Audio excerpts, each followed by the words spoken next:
ये जो पसीना बहाया जा रहा है वो इसीलिए बहाया जा रहा है कि इस बार दिल्ली से सरकार में जो लोग हैं वो हटने जा रहे हैं। जो लोग 400 पार का नारा दे रहे थे, जो लोग 400 पार का नारा दे रहे थे, बताओ 7वें चरण तक आते आते वो नारा अपना भूल गए कि नहीं भूल गए? और न केवल नारा भूल गए हैं, अब उन्हें डर सता रहा है कि कहीं 400 न हार जाएं। इन्होंने जब कर्ज माफ करने का फैसला लिया तो बड़े बड़े उद्योगपतियों के लिए नियम बनाया, और नियम ये बनाया कि 5 करोड़ से ऊपर जिनका कर्ज है उन्हीं का कर्ज माफ होगा। हमारा किसान, हमारा गरीब, हमारे गांव में रहने वाले लोगों का तो कर्ज हजारों या लाखों में है। इन्होंने ऐसा नियम बना करके हमारे गरीबों किसानों को धोखा देने का काम किया। 26 लाख करोड़ के लगभग इन्होंने देश के बड़े बड़े उद्योगपति, कारोबारी, कारखाना चलाने, उनका कर्ज माफ कर दिया। लेकिन आज महाराजगंज में हम लोग भरोसा दिला के जा रहे हैं कि अपने किसान भाइयों को भरोसा दिला के जा रहे हैं कि 4 जून के बाद जब सरकार बनेगी तो अपने किसानों का और गरीबों का पूरा कर्ज माफ होगा। 4 जून को मंगल है और मंगल ही हो जाएगा उस दिन। 4 जून को है कौन सा मंगल है कि नहीं है? मंगल मंगल होने जा रहा है। और जिन्होंने कहा था कि अच्छे दिन लाएंगे, वो अच्छे दिन तो नहीं ला पाए हैं, लेकिन 4 जून को जब हारेंगे तो देश के सुनहरे दिन होंगे, हमारे आपके खुशियों के दिन होंगे।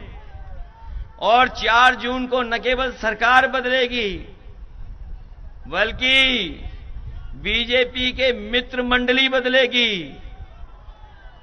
4 जून को मंगल के दिन न केवल मित्र मंडली बदलेगी, मंत्रिमंडल बदलेगा और मीडिया मंडल भी बदल जाएगा। यहां के जो सांसद हैं काय के मंत्री हैं? पूरे खजाने के मंत्री हैं। ये बात जानते हो कि नहीं जानते हो? ये बात समझ में आ रही कि नहीं आ रही? ये वाले जो मंत्री हैं ये पूरे खजाने के मंत्री हैं, वित्त मंत्री हैं। सोचो इनके पास कितने खजाने की चाबी है।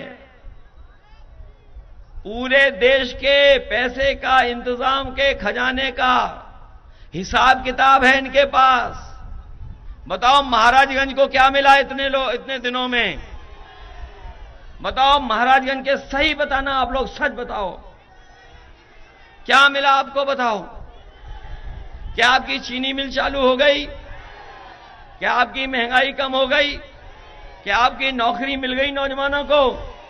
और जो बड़े बड़े आयोजन किए थे इन्होंने दिल्ली में, लखनऊ में, विदेशों में कि निवेश आएगा, निवेश आएगा, बताओ कहीं कोई कारखाना लगा हो तो बता दो महाराजगंज में। बताओ बिजली महंगी हो गई कि नहीं हो गई? और जब बिल आता होगा तो बताओ आपको करंट लग रहा है कि नहीं लग रहा है? कहने को तो ये है डबल इंजन वाले, डबल इंजन सरकार, लेकिन महाराजगंज का भी इंजन अगर जोड़ दें तो बताओ ये महाराजगंज आते आते हाफने क्यों लगता है? ये बताओ हमें भाई। कहते हैं डबल इंजन की सरकार है। कितने इंजन की सरकार? डबल इंजन की। एक बगल का इंजन और एक दिल्ली वाले इंजन, और यहां का भी इंजन थोड़ा बहुत जोड़ दो तो बताओ ये हाफने क्यों लगते हैं महाराजगंज आते आते? इसलिए आप सबसे हम निवेदन करने आए हैं, आज चुनाव का आखिरी दिन है। आज के बाद कोई प्रचार करने नहीं आ रहा है। जो बीजेपी वालों का प्रचार भी हो रहा था वो टेंट तो बड़ा लगा रहे लेकिन लोग नहीं आ रहे उसमें। आपको पता होगा ये बात, बड़े बड़े टेंट लगा लिए और जब सीटें भरनी होती हैं तो सरकारी कर्मचारी और खाकी पहने वालों को प्राइवेट ड्रेस पहना के बैठा देते हैं उन पे। इलेक्टोरल बॉन्ड से पैसा वसूला, किसी को नहीं छोड़ा इन्होंने। वैक्सीन की कंपनी से भी वसूल लिया पैसा। इसलिए साथियों, ये चुनाव हमारा आपका तो है ही है चुनाव, लेकिन ये चुनाव आने वाली पीढ़ी के भविष्य का भी चुनाव है। हमें बीपीएड वाले भी दिखाई दे रहे हैं। बीएड वाले शिक्षा मित्र होंगे, रोजगार सेवक होंगे, 78,000 नौकरी जिनके साथ आरक्षण के भेदभाव हुआ वो लोग होंगे, और उत्तर प्रदेश सरकार में तमाम नौकरियां जो मिलनी थी नहीं दे पाए, चाहे वो शिक्षा विभाग हो, चाहे वो पुलिस विभाग हो। हम अपने साथियों को भरोसा दिला रहे हैं कि उन तमाम चीजों में हम आपकी मदद और सहयोग करेंगे जिससे आपका भी भविष्य बन सके।